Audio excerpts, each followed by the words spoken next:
Won't you come and meet me at the movies? Won't you come and watch a flick with me? Famous scenes with drama queens and heroes acting out there on a silver screen. Come grab a seat, the popcorn is on me. Camera speed. Sound production, take one. Hi there and welcome into Meet Me in the Movies. This is Thomas Manning, and as far as hosting duties are concerned, I am rolling solo today, but we do have a very special guest, filmmaker Angus MacLachlan, North Carolina-based director from Winston-Salem, just up the road, and we're talking about his film A Little Prayer, starring David Strathairn and Jane Levy. And this is one of my very favorite movies of 2025, and one that was an immense undertaking for him, just with all the obstacles that he ran into, a super indie film. And in order to bring this to fruition, it took pretty much his blood, sweat, and tears. And I'm glad that we have this film, A Little Prayer. I'm going to provide y'all a quick review of it before I pitch it to the interview. But you may remember, if you watched the Oscars back in, I think it was March of 2020, filmmaker Bong Joon-ho, he was accepting the Best Director Oscar for Parasite. And he was paraphrasing the one and only Martin Scorsese, and he said, "The most creative is the most personal." And I think when you look to that idea, that is what is present in A Little Prayer. As I said, directed by Angus MacLachlan. It's a slice of life family drama, and it has such patience in the way it looks at these conflicts, these intergenerational conflicts within just this single middle class family. So it's very specific, but very universal as well. It kind of asks us to reflect on the dynamics that we're seeing within this family and where we've seen that in our own lives, in our own relationships, with friends and family that we communicate with and interact with on a daily basis. I think when you look at the DNA of this film and how quiet and restrained it is something that we can all just point to various moments over the course of our lives where we know that person, we know that conversation, we know that situation and how that person has responded to that situation. And that's why I go back to that quote from Scorsese that the most creative is the most personal. This was shot and produced regionally in Winston-Salem, and it's a movie that I've kind of found myself waking up in the middle of the night, staring at the ceiling, thinking about, just from small moments and moments that take on a whole new meaning once you take a step away from them. And it's really a movie about two people seeing each other, two people seeing each other from perspectives that they kind of had to step outside of their own body to see that. And I'm, once again, very glad that we have movies like this still getting made, and I hope they continue to be made. You can find this movie available on VOD and digital, available now for purchase and for rent. And I think it's one that not just North Carolina families and not just people who can, relate to the regional aspect of this, but people all across the country and really all around the world can find something within this movie that will speak to their heart. And, honestly, I'm going to give A Little Prayer a really strong A+. And there's not a single frame I'll change about it. And just glad that I got a chance to sit down with director Angus MacLachlan. I'm going to pitch that conversation right now, and we get a little bit into a lot of stuff. We get into some of the themes, the theme of this relationship, this central relationship between a father-in-law and a daughter-in-law, and how that's not the typical approach that you would build a story around, but I think works to perfection here. We also talk about just the gorgeous, deep, lush greens of a North Carolina summer, which are captured here by the cinematographer. And we talked about the casting and how this was a showcase for some of the finest actors working today and some of the finest actors of multiple generations. So thank you all so much for watching and listening on Meet Me in the Movies as we talk with director Angus MacLachlan about A Little Prayer. Hope you all enjoy the conversation. All right. Well, Angus, I'm Thomas Manning. I'm a film critic from North Carolina. I'm just a little bit south of Winston. I'm in Cleveland County, Shelby, North Carolina, and so bordering South Carolina, but really happy to have you here and happy to be talking with a North Carolina filmmaker like yourself. Thanks. Thanks. Yeah, yeah. And I'll start out. I know Winston-Salem has been your home for your entire life, or for most of your life, from what I understand. And so when you were crafting this film, how did you figure out, exactly which neighborhoods and which areas of Winston-Salem that you kind of wanted to build the story around?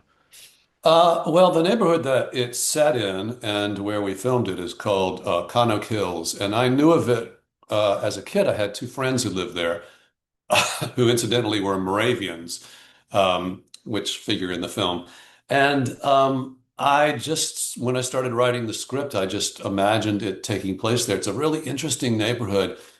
I think it was built around after the Second World War, and it's very solid. It's very American. It feels very safe. The trees, which are now 80 years old, are beautiful and large. What's interesting about it now is that it's very mixed. It has older people who live there a long time, some younger people. It has a lot of Hispanic people and Black people, and also other ethnic types. And you don't really see that very often in a lot of places, especially in Winston-Salem, where it's really integrated in an interesting way. Yeah, and the relationship within this film that most of it's built around is this father-in-law and daughter-in-law, David Strathairn's character and Jane Levy's character. And I feel like that was an interesting choice. That's not a relationship that we often see explored cinematically, or at least to the level that we have in here. So kind of how did you arrive at, finding that emotional core between those two characters?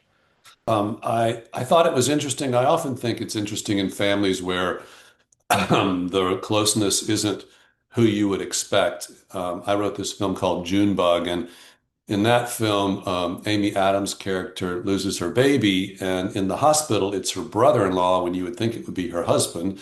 And at home, it's his new wife with her father-in-law who sort of comfort each other. So I just think it's interesting when that kind of thing happens. And I realized actually, in retrospect, that I was really writing about my experience with my own daughter growing up and becoming an adult, and the feeling that you still want to tell them what to do and protect them and you can't anymore.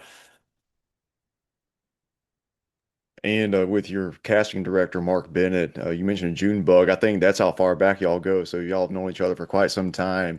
Right. And with the work that Mark did on this film, which of the was there a specific casting choice you think that was just kind of an unexpected choice that you thought really made a significant impact? Yeah, I absolutely do have one. I mean, he did cast. I had a relationship with Celia Weston and David Strathairn, but he brought Will Pullen to me. I didn't know him. He suggested Jane Levy, but the one that's surprising to me was Ashley Shelton, who plays Bethany, the friend of Narcidalia, and I had cast actually another woman to begin with. And after we started shooting, another actor got COVID. And so we had to switch our shooting schedule. And because of that, I lost the first woman who was cast as Bethany. And so I was like, what am I going to do? So I contacted Mark Bennett and said, what am I going to do? And he suggested Ashley Shelton, who put herself on tape. And, I cast her like in a day, and specifically because he had brought her to me. And I can't imagine anybody else being better. She's so wonderful in that role. And she lives, I think, in Knoxville, Tennessee. She came from, I think, Knoxville. Yeah. And I definitely want to spend a little bit of time talking about J Jane Levy, who you nominated from the Film Independent Spirit Awards for Best Supporting Performance, and you yourself, I know, nominated for Best Screenplay. So congrats! But with Jane Levy in this film, I thought her scenes where she is on the verge of tears were just very powerful and something that we can all relate to, just kind of holding back that dam from bursting. And there's two scenes in particular when she's at the abortion clinic, and then later on when she's on the bench with David. For those two moments right there, I was just curious if you could kind of speak to what you saw just from her as an actor in those, and why why it made such an impact on the viewer in the way that it did. Yeah, well, she's amazing in that, and there, in the one that the first one you mentioned, the shot is just a one shot on her where the camera almost goes 360 degrees around her, and I really had always imagined that the camera would just be on her, and you'd hear the practitioner off screen, and then I devised with my director of photography. She's amazing in those scenes, and in that scene, I think it would be really interesting for someone to study how many emotions and thoughts goes through her head in such a short period of time. She sort of is talking to the nurse practitioner, and then she's thinking, and she kind of smiles, and she cries, and then she really gets, released, and then she pulls herself together, and she sort of shakes her head at herself and the emotion. It's kind of just amazing to me. And then the second scene on the bench at the end, I often will say that we shot that on the fourth day of our 19-day shoot. So David and Jane didn't even know each other that well. I mean, they'd certainly met each other, and I think they'd done some scenes together. So it's just a testament to them both as actors to be able to have that emotion and that much relationship without any, time to really prepare it except for their own work. And Jane has said that David Strathairn is the kindest actor she's ever worked with, and so it wasn't hard for her, she says, to open her heart to him. And they're both wonderful in that scene. Yeah, and in that moment where she says something along the lines of, "I feel sorry for David, but I have to leave." I just think there's so much humanity to that statement. It takes so much strength to recognize the that dichotomy there, that she, as much as she loves him, she has to do this for herself. So I thought that was just such a gorgeous moment. Thanks. Yeah, Yeah, Jane has said, which I think is really interesting, that she wishes she was as strong as Tammy, and that she really recognizes that Tammy's choices are really hard choices. Um, and I think that's great because also it's interesting to me to think of or try to create a character who ostensibly or on the outside you don't think of as being a strong person because she's not an aggressive person. And there's such a difference between aggression and strength. And she's very quiet and she's very nice. And as she says in that last scene, people think that she's like timid like a mouse, and she isn't. So, I mean, Jane did it so wonderfully and embodied that person so strongly. yeah. And right before that scene, David and Jane's characters visit an art museum, and they don't really talk a lot during this scene, but they're kind of just floating through the space, and I guess the art is kind of speaking to them and between them. Was that kind of what you were going for in that moment? Yeah, yeah, Yeah, absolutely. That's the Ronaldo House Museum of Art here in yeah, Winston-Salem. And right before that is sort of a really down moment in the story where it's when the father, played by David Strathairn, comes home and he's drinking a little bit after having seen Narcidalia and thinking that he hasn't done anything to help anyone. And he comes to bed to his wife's side. And then you see again, the camera going down the street and you hear the score, and then it cuts out very abruptly. And it's when usually in the film you would think you were going to hear the unseen singer, which to me is sort of like Grace. But at that moment in these two characters' lives, they can't find a connection to Grace.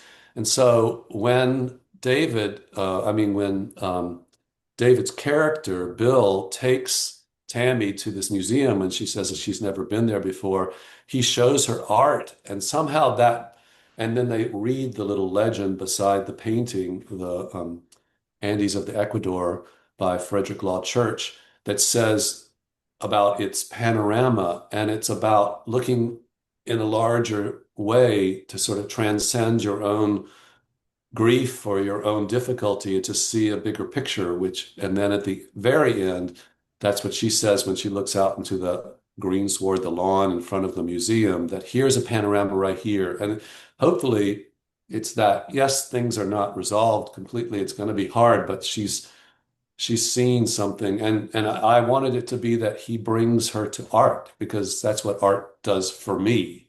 Yeah. Yeah, and that's what it does for me as well. And that's why I love films like this that really pinpoint that. And you mentioned the kind of unseen singer, the neighbor. We hear her song coming through the neighborhood, and that's the first thing we hear in the film. Was that pulled from something you've experienced that just felt like very specific? I imagine it came from something personal for you. Yeah, I had a friend who lived in New York that I would go stay with sometimes, and he lived right on Washington Square South.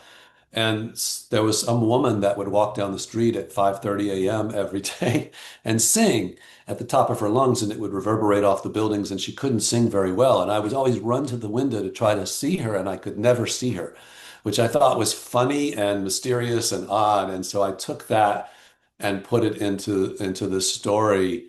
And as I said, to me, it sort of is the intention is that she's kind of like Grace, and that Tammy and Bill feel that, and she's sort of bothersome to everyone else in the family. All right. Well, thank y'all so much for tuning in to Meet Me in the Movies as we talk with Angus MacLachlan, director of A Little Prayer. We're going to take a quick break and we will come right back with more of the conversation. Won't you come and meet me at the movies? Won't you come and watch a flick? Your sweet smile is warmer than the sun in the sky. The light in your eyes makes my world come alive. I'm feeling joy, feeling joy. Joy is in the air, alright. I'm feeling joy, feeling joy. Ooh, it's such a beautiful life. I'll be here for you. You'll be there for me. Oh, it feels so good to help somebody. It's nothing but joy. Feeling joy, feeling joy. Joy's upon you and I. I'm feeling joy, feeling joy. Joy makes such a beautiful life. As Cleveland County's premier event facility, LeGrand Center is the ideal location for any event. The LeGrand Center is located 45 minutes west of Charlotte, 45 minutes north of Spartanburg, and just a little over an hour east of Asheville. Whether you're a small business looking for a place for an off-site meeting or a bride looking for that special location for her wedding, LeGrand Center is the perfect place for you.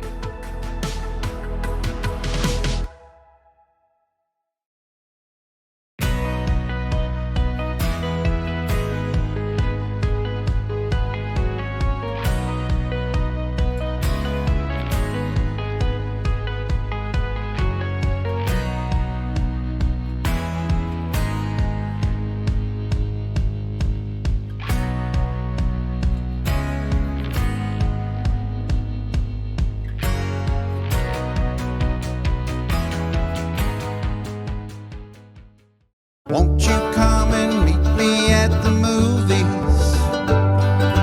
Won't you come and watch a flick? Hi there, and welcome back into Meet Me in the Movies. We're here speaking with filmmaker Angus MacLachlan about A Little Prayer, North Carolina film shot right down the road in Winston-Salem, North Carolina. So, hope you all enjoy the second half of this conversation with Angus, and I'll pitch it right over to that. Yeah, and I was really taken by the score as well. I think your composer was Greg Danner. And on at least on IMDb, I think this was his first film credit. So how did you find him, and what stands out to you about Greg's work here? Well, it's funny. Actually, Phil Morrison, who's a great friend of mine who directed Junebug, he suggested him out of the blue. He had only heard like one of his pieces of music, and I contacted him, And he teaches at a college in, I think, Tennessee. And his composition mostly is band music. And so he'd never done anything like this. And I just asked him about it. And I didn't want particularly Southern banjo-y kind of music. And I didn't want kind of treacly sentimental piano music. And so we talked a lot about inspirations. And I really love Mike Lee as a film director. And I love his music, which is usually a small chamber um, group that plays. And so he listened to some of that. And then what was great about him is that he'd never done it before. And he's a very nice man. And he would send me some things and I'd say, oh, that's not quite right. Or could we just use this very beginning thing? Or could we just take out this part? And he would work really quickly. And he had no defensiveness, like, no, that's the way I've written it. It should be like this. So it turned out to be a really nice collaboration. Yeah. And you mentioned your DP, Scott Miller, a few times, and something I was really taken by with his work was just how he captured the deep green of the North Carolina summer. And I think you shot this in June of 2022. Um, and I just, for someone who's been in North Carolina my whole life, and as have you, there was just such a power to the way that green looks during June. Can you speak to a bit of what he did as a cinematographer to really just fully capture that with the lens? He was my MVP. He was the greatest person, a really, really sweet guy and so collaborative. Before we shot it, I gave him a lot of suggestions of photographers and painters that we were looking at. And I appreciate your appreciation of the color because I feel like sometimes it's not captured in a way. It either looks too films that are shot in the South sometimes look oppressively green or oppressively humid in some way. Or then there's lots of things that now are shot in Atlanta, but they're like I don't know if it is anymore, but the first couple of seasons of Stranger Things was shot in Mhm. Atlanta, but it takes place in Ohio or Indiana or something. And I kept watching it thinking, this looks Southern to me. It doesn't Right. look like, the Midwest. So that, is always interesting to me. I mean, we really wanted to capture it, and he really just caught it. It was an incredibly hot June when we did it. We were shooting in that house most of the time. It had two little room air conditioners that we'd have to turn off when we shot. Um, but he was fantastic, and I spoke to him a lot about that. To me, the most important thing was the performances, the actors. He worked very quickly. At one time, we didn't even have a gaffer to do the lighting for like a week and a half, and he had to do that as well as be the director of photography, and he was the camera operator. So he was incredible to me. Yeah. And I know just the entire project has been an immense labor of love for you. And I believe you started development maybe 2019 or so. And then, shortly before filming, you dealt with some major health issues yourself. And then I guess a year after you filmed, you had the actor strikes and the WGA strikes as well. Then I think a distributor kind of you had to go in a separate direction. So I know it's been a major up and down journey for you. But I am just curious for you. Sitting here now that this has reached an audience and is getting recognition from places like the Film Independent Spirit Awards, how this journey has changed you and how it's I guess changed where's your relationship with this project in comparison to other films of yours in your career? Well, it certainly was it took the longest and was the hardest of anything that I made. And I think it's actually the best thing that I've done in terms of my films. I've written five or six films and directed and written three. And I think this came out really the way I wanted to. So I'm really pleased with it and satisfied with it. However, I can't imagine making another film because this one was so difficult to make. And the state of independent film is really, really tough. And I've written another script actually for Phil Morrison to direct. And I don't want to produce it, and I don't want to raise the money, and I don't want to direct it. So, it'd be great if he can get that going, but I don't know if it's possible. Um, I'm really glad that it's gotten some audience. Of course, when you do something and you're satisfied or you think that it's good, and particularly the performances, I think, are so wonderful. I just really hope that people do get to see it and do enjoy it. And you always want that to be bigger, but we're a tiny little film. Music Box Films is the distributor, and they're a terrific distributor, but they're not a big distribution. They're certainly not a Warner Brothers or A24 or a Neon or something like that. And so it's just an uphill battle to try to get it out there. And I keep hoping more people will get to see it and enjoy it. Yeah. Do you think a physical release for this film would be in the cards? What do you mean? Oh, like a Blu-ray DVD. Yeah, that's coming, actually. Okay, awesome. I just saw the cover of both of the Blu-ray and the DVD. Yeah, so that's coming. Well, that's Oh, awesome. Yeah. yeah. Yeah, well, because I'm a huge physical media fan, as you can see by my wall behind me. So I'll Yeah. make sure to add that to my library.